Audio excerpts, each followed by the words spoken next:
अब श्री रामचरितमानस बालकांड दोहा संख्या 93 के आगे प्रस्थान करते हैं। भगवान शिव की बारात पार्वती के घर जा रही है। उसी समय का वर्णन है। गोस्वामी जी लिखते हैं, जस दूलहु तसी बनी बराता, कौतुक विविध हो ही मग जाता।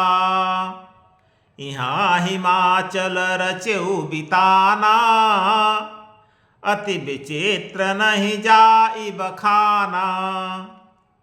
शैल सकल जहाँ लगी जग माही, लघु विशाल नहीं बरनि सिराही। वन सागर सब नदी तलावा, हिमगिरि सब कहूँ नेवत पठावा। काम रूप सुंदर तन धारी, सहित समाज सहित बर नारी। गए सकल तुहि नाचल गेहा, गावहि मंगल सहित सनेहा। प्रथम ही गिरि बहु गृह संवराए, जथा जोगु जहाँ तह सब छाए। पुर शोभा अवलोकि सुहाई, लागई लघु बिरंचि निपुनाई।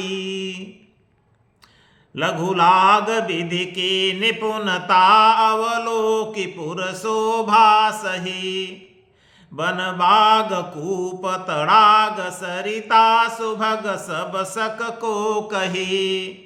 मंगल विपुल तोरण पताका, केतु गृह गृह सोहहि। वनिता पुरुष सुंदर चतुर, छवि देखि मुनि मन मोहहि। जगदम्बा जहाँ अवतरी, सो पुरु बरनि की जाय। रिद्धि सिद्धि संपत्ति सुख, नित नूतन अधिकाय। तो जस दूल्ह तस बनी बराता।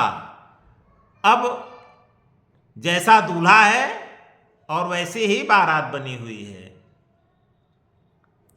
कौतुक विविध हो ही मग जाता। रास्ते में बारात चल रही है और नाना प्रकार के कौतुक तमाशे हो रहे हैं। यहाँ हिमाचल रतेउ बिताना, उधर हिमाचल ने विचित्र मंडप बनाया है विवाह के लिए। अति विचित्र नहीं जाई बखाना, जिसका वर्णन नहीं किया जा सकता है। शैल सकल जहाँ लगी जग माही। संसार में जहाँ भी जितने भी पर्वत थे, लघु विशाल, छोटे पर्वत बड़े पर्वत, नहीं बरनि सिराही। तो छोटे बड़े जितने भी पर्वत थे जिनका वर्णन नहीं किया जा सकता है।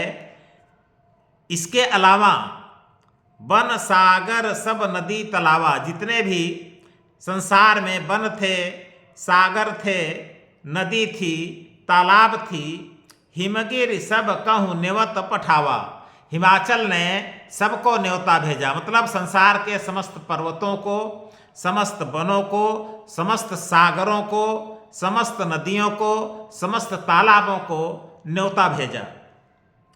काम रूप सुंदर तनधारी, वे सभी काम रूप थे, अपनी इच्छा के अनुसार रूप धारण करने वाले थे।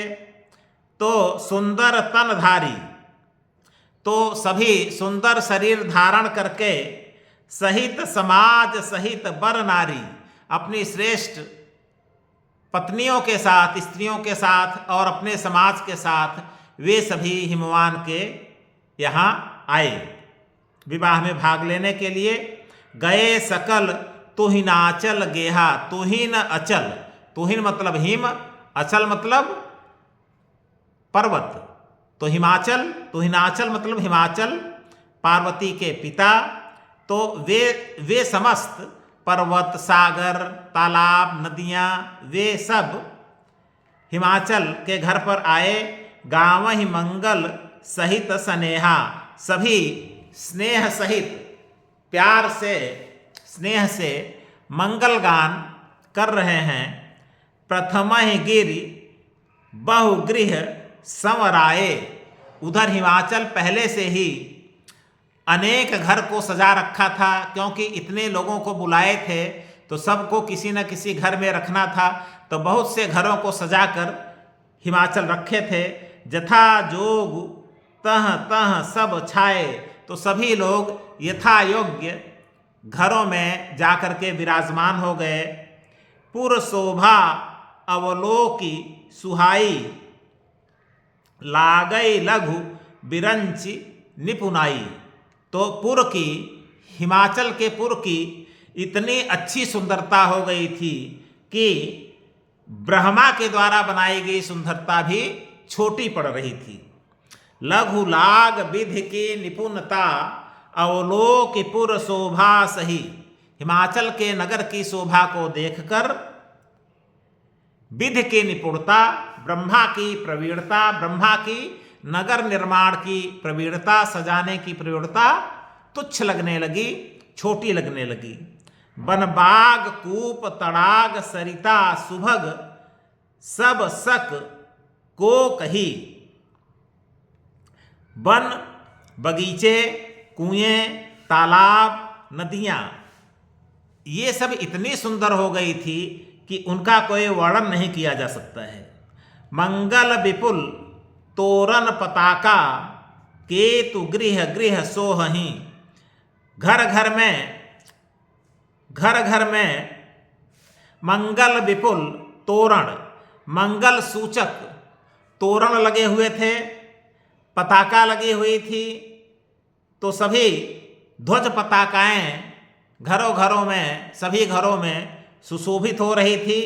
बनिता पुरुष सुंदर चतुर छवि, देख मुनि मन मोह। उस नगर में, हिमवान के नगर में स्त्री और पुरुष इतने सुंदर थे कि उनकी सुंदर छवि को, उनकी शोभा को देखकर मुनियों का मन भी मोहित हो रहा था। तो गोस्वामी जी हिमवान के, पार्वती के पिता के नगर का वर्णन किए हैं।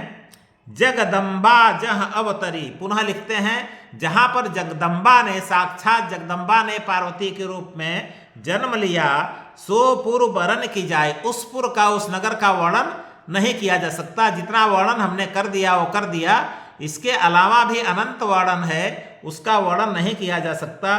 रिद्धि सिद्धि संपत्ति सुख नित नूतन अधिकाय, वहाँ तो रिद्धि सिद्धि संपत्ति लगातार नित्य बढ़ती ही जा रही थी, बढ़ती ही जा रही थी। तो यह रहा दोहा संख्या 94।